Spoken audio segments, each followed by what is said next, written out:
Hello, everybody, and welcome to week 5. Can you believe it? It's already week 5. Time really flies when we're having fun, right? I'm just going to take a few minutes of your time, kind of go over the discussion topics and your apply so everybody knows what is required of you. There's some good reading and videos available on the Explore section of week 5. There are 2 discussions, an apply, and then an evaluation. I want to show you some resources in this class for those of you who may not have seen these yet. I think I pointed them out in other class Zooms, but if you click on these slides, you will have PowerPoints available to you. These evaluations are based on a lot of these PowerPoints. This one here and also the Explore section. Print those off. Print them off in Notes view. And then as you're reading the chapter, or skimming the chapter at least, take some notes, write the page numbers down where you found those. And that will help you with the evaluation when you go back so that you can find the information right at your fingertips. Okay, let's move on. We're at discussion 1. This is about Google. Everybody knows what Google is.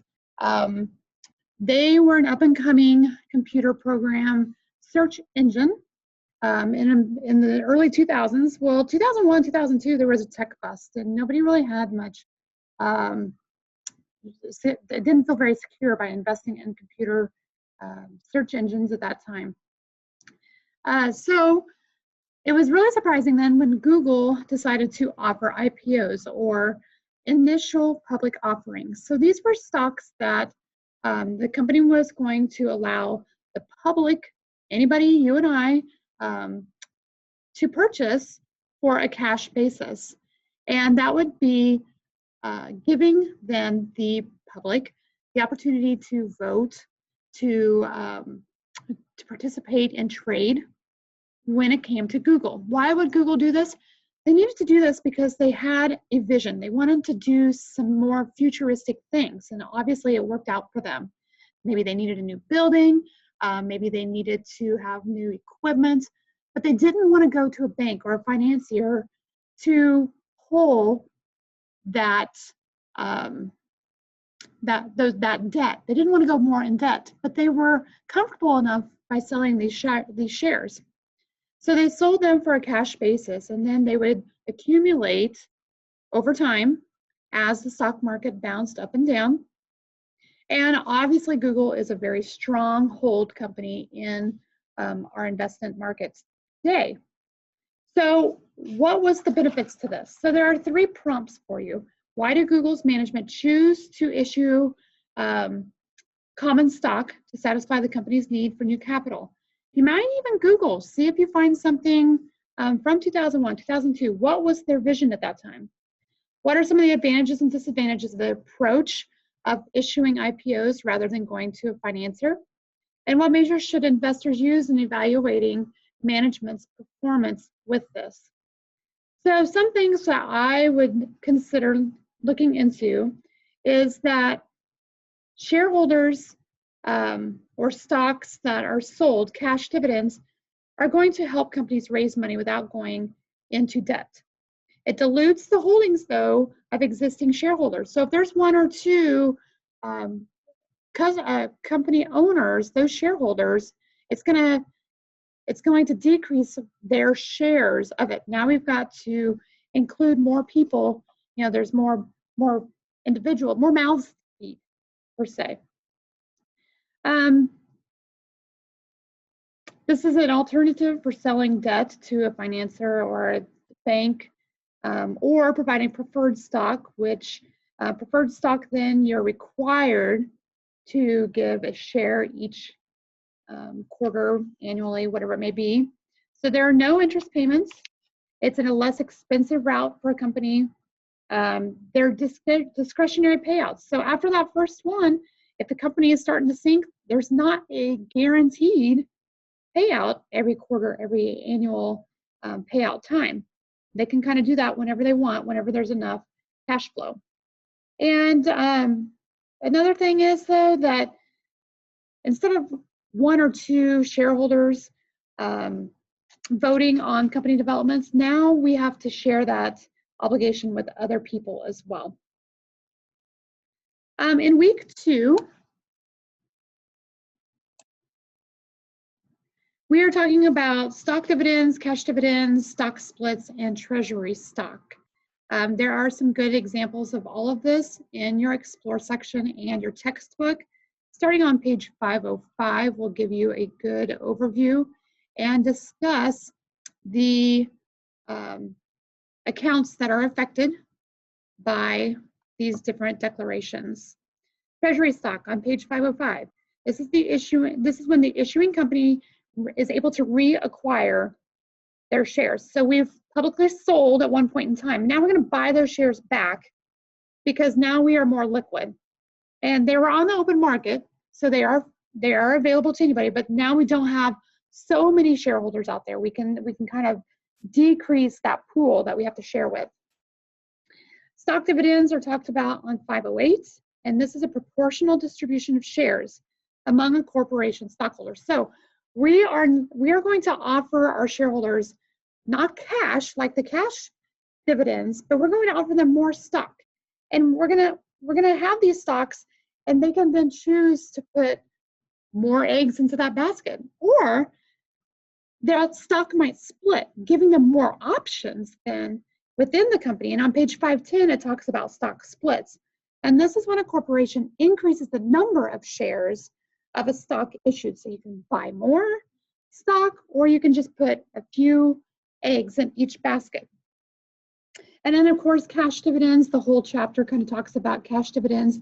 And this is a check, this is money paid to stockholders, normally as part of the corporation's current earnings or accumulated profit.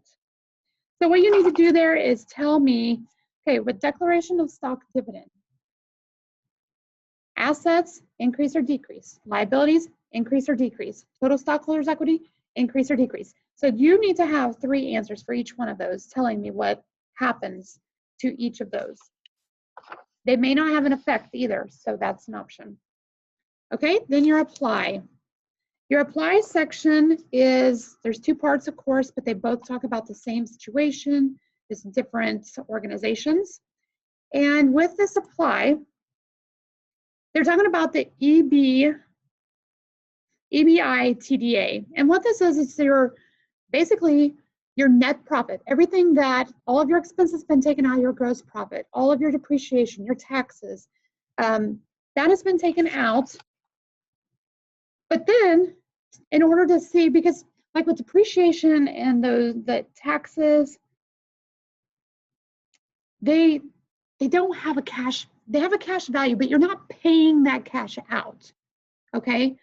So what the EBI TDA is, it's a short measure of cash flow from operations.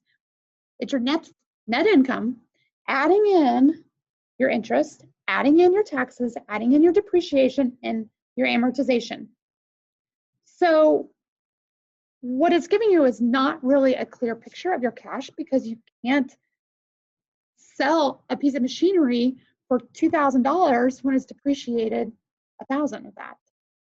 So yes, you haven't paid that cash, but you also don't have that whole asset available to transfer into cash.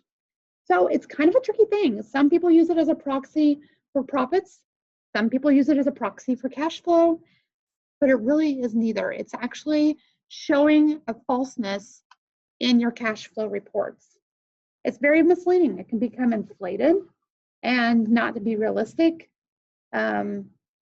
It doesn't, just generally, it doesn't account for any losses due to wear, tear, age, or amortization, that interest that you're going to be paying in the future. So what you're going to be doing is going to a cash flow report during a reporting time period. And I've told you what expenses or what liabilities are taken out of your net income, right? So what section is that found on your cash flow?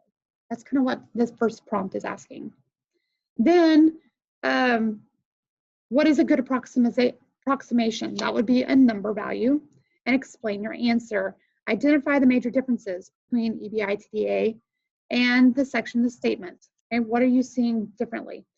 Google EBITDA. There is tons of information out there about this. There's a lot of information out there about the credibility of companies who use this. Why would people choose to use this?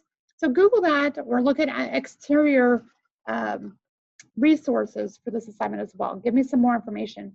All of you are doing a great job when you're submitting your apply to use the APA style, your intro, body, conclusion, references. I appreciate that. They look really nice and clean.